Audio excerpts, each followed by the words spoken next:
আসসালামু আলাইকুম প্রিয় শিক্ষার্থীবৃন্দ, কী অবস্থা সবার? বাংলা বানানের ধারাবাহিকতায় তোমাদের সাথে আজকে আলোচনা করব বাংলা বানান পর্ব ৭। এই বানান পর্বে ৭ কী থাকছে একটু জানার চেষ্টা করি। খেয়াল করো, লেখা আছে হলো আশ্বস্ত, অস্ত, গ্রস্ত, প্রশস্ত, বিস্ত, বিধ্বস্ত, বিপর্যস্ত, অভ্যস্ত, পরাস্ত। তাহলে এই শব্দগুলোর একটা কমন অংশ যুন্তস্বয়ে ত।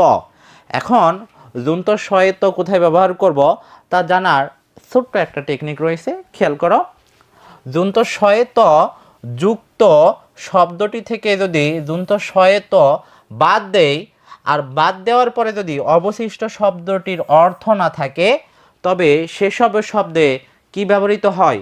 যুন্তস্বয়ে ত ব্যবহৃত হয়।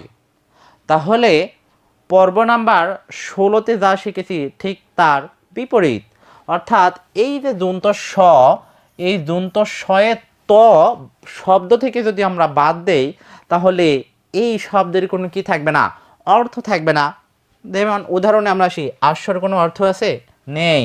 অয়ের কোনো অর্থ নেই, গ্রয়ের কোনো অর্থ নেই, প্রসর কোনো অর্থ নেই, বীর কোনো অর্থ নেই, বিদ্ধ কোনো অর্থ নেই, বিপর্য কোনো অর্থ নেই, অভ্য কোনো অর্থ নেই, পরা কোনো অর্থ নেই।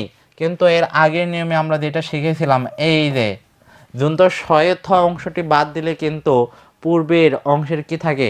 অর্থ থাকে।